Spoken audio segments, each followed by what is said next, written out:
What happens when America's sweetheart walks into a studio, expecting warmth, and walks straight into an ambush? Tonight we're unpacking one of the most jaw-dropping moments in late-night television, when Jennifer Aniston, known for her charm, her composure, and her decades-long goodwill with the public, reached a breaking point, live on Jimmy Kimmel Live. But before we dive into this stunning confrontation, don't forget to hit that subscribe button and drop your theories in the comments, because this one shook Hollywood. The energy was electric when Jennifer stepped onto the stage. She was there to promote her latest project, a deeply personal film she had spent years developing. This wasn't just another promo circuit. This mattered to her. The crowd cheered. The band played. She smiled, waved, and took her seat opposite an old friend. Or so she thought. At first, it was business as usual. A little banter, a few nostalgic throwbacks. But then Jimmy leaned in, eyes gleaming with something just beneath the surface. "So, Jen," he began casually, "I've got to ask. There's been some chatter around town." Jennifer tilted her head, smiling, but only slightly. "Uh-oh, what gossip are we diving into tonight, Jimmy?" "Well, they say it's not gossip if it's true, right?" He replied with a smirk that didn't quite reach his eyes. And then came the dagger. "Word is, you muscled your way into the producer's chair on your latest film. Pushed out people who'd been working on it for years. Sound familiar?" The audience went quiet. No one had expected this, least of all Jennifer. Her expression flickered, just for a second, before she steadied herself. "Are you seriously suggesting I hijacked someone's project?" she asked, voice calm but tight. "I'm not suggesting," Jimmy said, voice now colder. "I'm asking, did you use your name to take over a project that didn't originally belong to you?" The air in the room thickened. Gone was the cozy back and forth. This was an interrogation. Jennifer exhaled slowly, choosing her words with care. "Jimmy, there's been a lot of confusion, clearly. But let's be very clear. I developed that story. I pitched it. I fought for it. I built it from the ground up." Jimmy cut in sharply. "Interesting, because I've got it on good authority, and in writing, that Sarah Mitchell had been developing that same concept for over 2 years, before your team stepped in and fast-tracked it with you as the face. The name hit hard. Sarah Mitchell, a young rising producer Jennifer had once mentored. Jennifer blinked. You could see the hurt flash across her face. "Sarah Mitchell is someone I've always respected, and I'm honestly shocked you would weaponize her name like this without context." Jimmy reached beneath the desk. "I've got context," he said, producing a folder. "Emails, studio notes, pitches, all dated before your involvement, all tied to Sarah." The crowd didn't move. They weren't sure if they were still watching a comedy show or a public takedown. Jennifer's hands tightened in her lap. "You're really sitting here," she said, voice low but deadly clear, "accusing me of stealing someone's work based on conveniently leaked emails?" "Not accusing," Jimmy replied coolly. "Just asking the questions the industry's already whispering." And then he dropped the line that changed everything. "People are saying, maybe America's sweetheart isn't so sweet when it comes to business." Something shifted in Jennifer. The smile vanished. The diplomacy faded. What remained was raw and unmistakably human. "The industry's talking," she said, her voice now sharp. "And you decided that this stage, this show, this platform, was the perfect place to fuel whatever petty, jealous narrative is making its rounds. The audience flinched.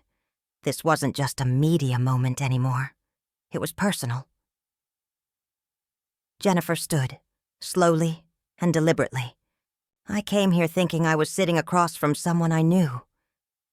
I guess I was wrong. Jimmy opened his mouth to respond, but she didn't give him the chance. You want headlines? Congratulations. But I didn't get where I am by stepping on people. I built my career on integrity, something this little stunt of yours clearly lacks. And with that, Jennifer Aniston walked off the stage. No wave, no smile, just silence, followed by stunned applause that seemed unsure whether it was clapping for courage or chaos.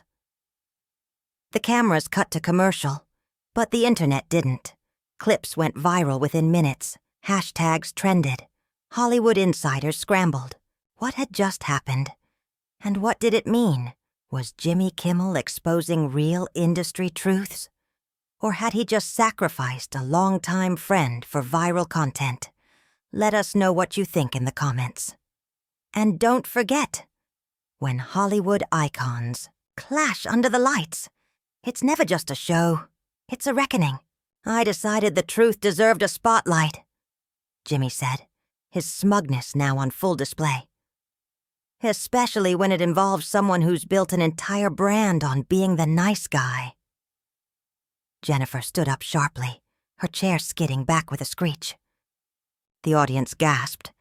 This was supposed to be a light promo segment, not a live meltdown.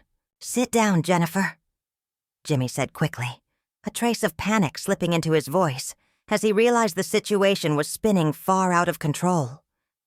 Let's just talk this through like adults. Like adults? She repeated, her voice rising as the last traces of media polish melted away. You ambushed me on national television with stolen emails and half-baked accusations, and now you want to have a grown-up conversation. Fine, Jimmy. Let's talk like adults. Let's talk about why you really brought me here tonight. Jimmy motioned awkwardly toward her chair, trying to regain control. Jennifer, please. No. She cut him off, her voice steel. You had a choice. You could have reached out, asked questions, gotten a comment. But you didn't want facts. You wanted a spectacle. You wanted to humiliate me in front of millions because you thought it would get clicks. The audience sat frozen, some recording, others visibly uncomfortable. In the control room, producers were no doubt scrambling, unsure whether to cut to commercial or ride the chaos. Jennifer stepped forward, her voice trembling with years of pent-up frustration. This isn't about Sarah Mitchell's project, is it? This is about the fact that you've been trying to get me on your show for 3 years, and every time, we said no. Because frankly, your interviews have turned mean, Jimmy. Mean and manipulative. Jimmy's face flushed red. That's not fair. No? Let's talk about fairness, she snapped. Let's talk about how you humiliated Britney during her comeback. Or the Jessica Simpson interview. You spent 20 minutes mocking her intelligence. The murmurs in the audience grew louder. Some were uncomfortable. Others couldn't look away. Those were comedy segments, Jimmy tried. Entertainment, Jennifer laughed, bitter and sharp. You've turned cruelty into entertainment, and tonight you thought you'd add me to the list. Well, congrats, Jimmy. You got your viral moment. He was visibly rattled now. Look, Jennifer, I think there's been a misunderstanding. I was just trying to give you a platform to what? Defend myself from your ambush? She snapped, turning to face him full on. Do you even know what those emails say? Or did you just grab whatever dirt someone handed you because it fit the takedown you already planned? Jimmy looked cornered, desperate. My team verified. No, they didn't. She cut in. If they had, They'd know Sarah and I have been working together. She's an executive producer. She's getting full credit and profit participation. We were protecting her. Jimmy, not stealing from her. Silence swept the studio. Even the house band looked unsure whether to cue the next track or just stay still. Jennifer stepped closer to the desk, her voice now low, but powerful. Those emails you waved around, they're conversations between Sarah and me, discussing how to structure the deal to keep her safe while using my name to get the project made. Jimmy opened his mouth to respond, but she didn't let up. You didn't check. You saw Jennifer Aniston and project theft in the same sentence and thought you'd found your big gotcha moment. You wanted to expose America's sweetheart and ride the social media wave. And now, you're realizing just how badly you miscalculated. The air was thick with tension. Some audience members began to boo. Whether at Jimmy or the situation, it wasn't clear. Jennifer, please? He tried again, voice shaking. Reset? She scoffed, eyes blazing. You spent 15 minutes trying to destroy my reputation with stolen private correspondence. And now you want a do-over? She leaned in, calm but ice-cold. Let me tell you something about Sarah Mitchell since you're suddenly so worried about her. She called me in tears last week. Someone hacked her email, Jimmy. Someone took our conversations out of context and shopped them around to generate scandal. Jimmy's face drained of color. I didn't hack anything, he said. Someone just brought this to me. Someone who used you, Jennifer said flatly. Someone who knew exactly how to manipulate your ego and your thirst for attention. Someone who wanted to hurt both of us and counted on you to do their dirty work. The implications hung heavy in the air. This wasn't just a celebrity feud anymore. It was something deeper, darker. Jennifer straightened. You've been played, Jimmy. Jennifer straightened up, smoothing the front of her dress with calm precision. You dragged me and Sarah into your mess, she said, voice cold and measured. Because you were so hungry for a viral moment, you didn't even bother to check the facts. Jimmy was floundering now, stammering, visibly unraveling. We can fix this. We'll edit it down, Jennifer. We can... Oh, no. She cut in, her voice rising. This is live, Jimmy. Remember? This is exactly what you wanted. This is your moment. The studio practically crackled with tension. Not a soul in the audience moved. All eyes were fixed on the wreckage unfolding in real time. This wasn't just a celebrity interview anymore. It was a reckoning. Jimmy sat frozen behind his desk, wide-eyed and wordless, while Jennifer stood tall in front of him, transformed, from Hollywood darling to avenging force. You know what's really pathetic? She asked, her voice taking on a frightening calm. I felt bad for you. I heard about your ratings tanking, about how the network was breathing down your neck, about how you were falling behind the other hosts. Jimmy's Adam's apple jumped as he swallowed. His usual smug veneer had completely cracked. That's why I finally agreed to come on tonight, Jennifer went on, starting to pace in front of the desk again, every step deliberate. My publicist told me you needed a win, that you were desperate for an A-lister. I thought maybe I could help. Thought maybe my showing up would give you a bump, pull you out of whatever hole you dug yourself into. The audience was silent, captivated. Even the camera operators had stopped adjusting their rigs, mesmerized by the breakdown of Hollywood artifice playing out before them. But that wasn't enough for you, was it? She said, her voice rising again, cutting through the silence like glass. You couldn't just be grateful. You couldn't just talk about the project. You had to go for blood. You wanted your gotcha moment, your little viral hit. Jimmy opened his mouth to speak, but his voice cracked. "Jennifer, I think you're misunderstanding your intentions?" she snapped, spinning on him. "Oh, your intentions were very clear from the moment I sat down. You wanted to humiliate me, on live TV.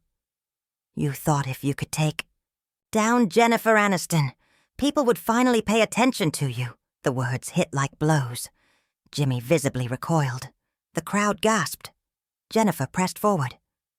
"But you made one miscalculation," she said, her voice like steel. "I've been in this business for 30 years, Jimmy. I've dealt with executives, tabloids, trolls, and every kind of parasite this industry breeds. Do you really think you were going to be the one to finally break me?" Jimmy didn't respond. He couldn't. But Jennifer wasn't finished. "And Sarah Mitchell?" Her voice softened, but it was a dangerous softness. "The woman you're pretending to protect? She's probably sitting at home right now, watching this circus you created, watching her name drag through the mud because you couldn't resist playing journalist for a night." She took another step toward the desk. Jimmy looked small, now, diminished. "You want to know what was in those emails?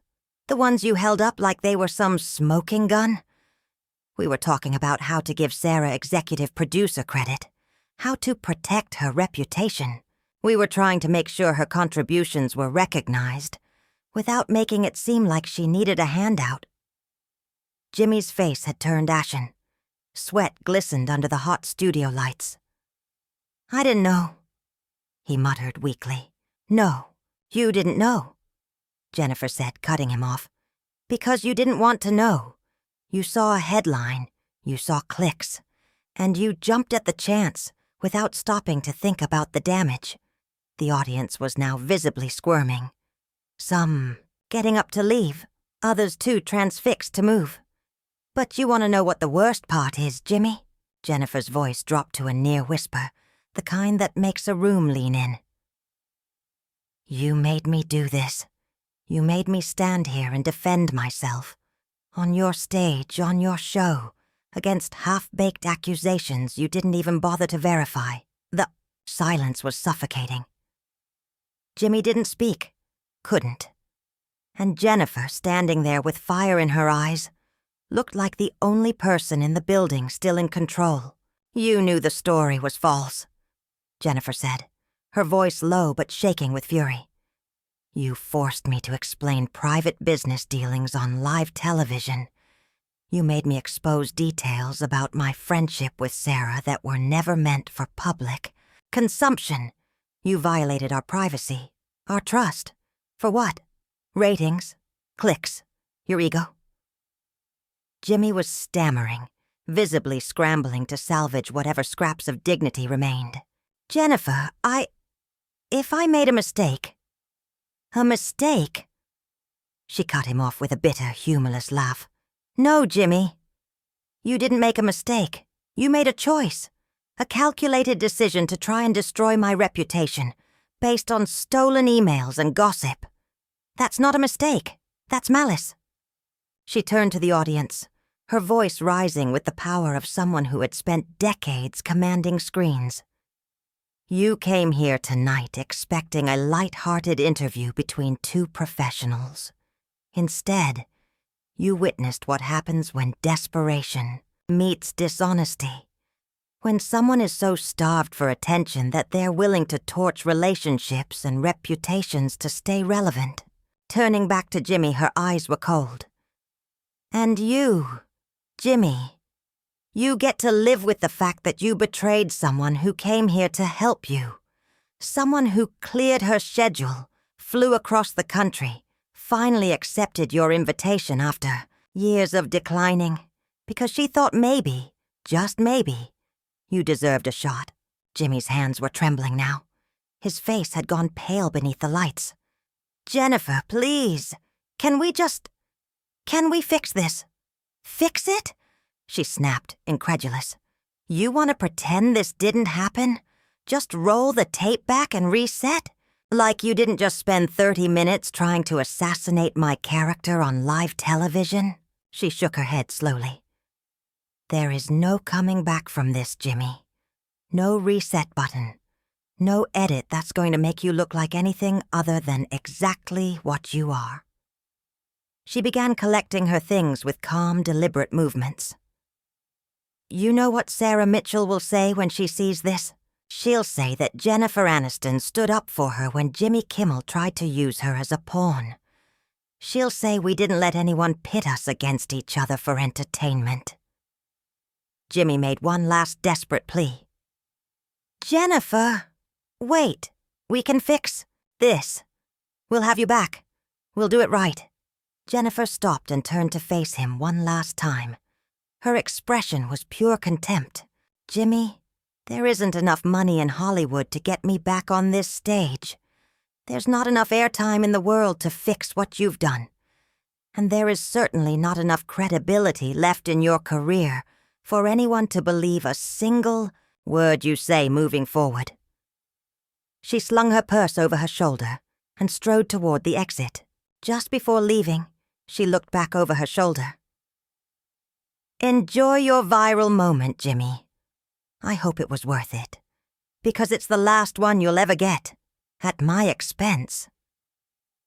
With that, Jennifer Aniston walked off the Jimmy Kimmel live stage, leaving behind a stunned crowd, a humiliated host, and what would become the most talked-about meltdown in late-night television history. The cameras kept rolling. Jimmy sat frozen in his chair, his face a blank mask of shock. The audience didn't know whether to applaud, boo, or just sit there in the heavy, suffocating silence. Finally, Jimmy managed to whisper, "We'll be right back after this commercial break." His voice barely audible over the murmurs rippling through the crowd. But everyone in that room knew there was no coming back. Jennifer Aniston had just delivered the most devastating takedown late-night television had ever seen. And Jimmy Kimmel? He would never be the same again. What do you think really drove Jimmy to ambush Jennifer like that? Was it pure desperation, or something deeper and more personal? Let me know in the comments. And don't forget to subscribe for more celebrity moments you won't believe actually happened.